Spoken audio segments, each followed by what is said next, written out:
Mixed messages dominate President Trump's Twitter feed right now. For days after the Helsinki summit 8 days ago, the president refused to condemn Russia for its meddling in the 2016 presidential election, questioning his own U.S. intelligence agency's conclusion. But today, seemingly change of heart. Listen to this. He tweeted he's concerned about Russia's impact on upcoming elections in November. He says they definitely don't want Trump. Let's bring in Bob Menendez. He's the ranking member of the Senate Foreign Relations Committee. He's a Democrat from New Jersey. Senator, let me get your reaction, first of all, to this tweet from the president. You've seen it. Let me read it to you. I'm very concerned that Russia will be fighting very hard to have an impact on the upcoming election. Based on the fact that no president has been tougher on Russia than me, they will be pushing very hard for the Democrats. They definitely don't want Trump. What's your reaction?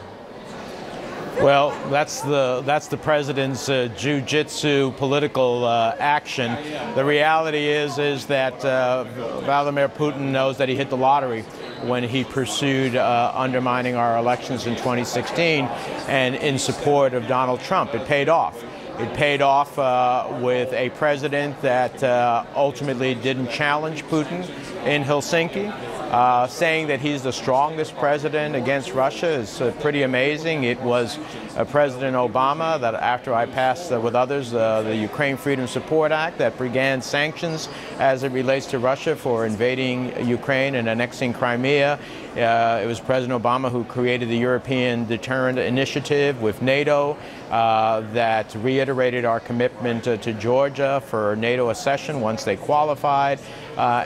So it's this president who was brought kicking and screaming to sanctions on Russia under Katza that passed the Senate 98-2, who didn't want it, but because of the overwhelming vote, knew that he would be overridden and so signed it. So the president is not someone who I think is Putin's adversary, at least not by his actions today. And I just want to point out, in his speech at the Veterans Foreign Wars Convention in Kansas City, just wrapped it up, he discussed North Korea, he discussed Iran, he discussed moving the U.S. Embassy from Tel Aviv to Jerusalem, the tariffs involving the European Union, never mentioned Russia, didn't talk about that issue at all. We've listened to the rest of the speech.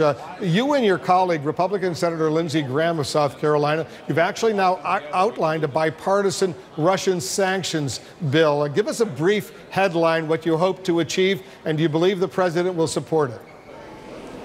Well, I've been working with Senator Graham on this particular issue. We've worked together on many other sanctions-related national security questions. We're going to pursue Russia's energy and financial sectors, its oligarchs, its parastatal entities, its cyber section as a sectoral sanction. Those are just some of the things the legislation calls for. We've got increasing bipartisan interest in the legislation.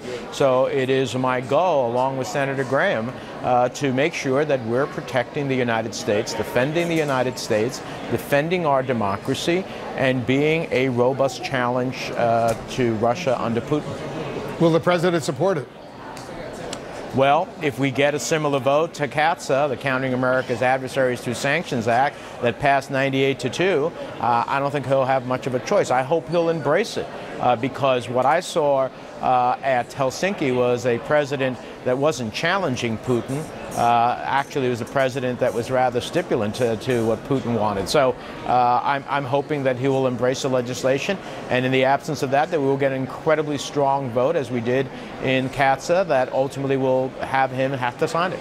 Yeah, it'll be veto-proof if you get that kind of vote. The president is considering, as you know, stripping a half-dozen former top national security officials of their security clearances because he feels their public commentary about the ongoing Russia probe is inappropriate. Listen to what the Speaker of the House, Paul Ryan, said just a little while ago. I think he's trolling people, honestly. This is something that's in the purview of the executive branch. I think some of these people have already lost their clearances. Some people keep their clearances. That's something that the executive branch deals with. It's not really in our purview. I think he's just trolling people. Do you think the president is simply trolling people? No, I think the president has an enemies list that he's developing, and this is one universe. I think it's unfortunate because while he possesses the power The reality is that you may want to call upon these people at any given time, at any given moment in a crisis, and say, give me the history here of what transpired before. And you're going to want them to have those security clearances in order to exchange with them information to make very critical determinations. I think it's a mistake, especially when it is done as a political vendetta. Yeah, it's truly unprecedented what the president said he's thinking of doing. He hasn't done it yet, but he's thinking of doing clearly as the authority. He wants to strip someone of security clearances. He's the commander-in-chief. He's the president. He can do so, but it's something that hasn't happened in the past. Senator Menendez, thank you so much for joining us. Good to be with you, Will.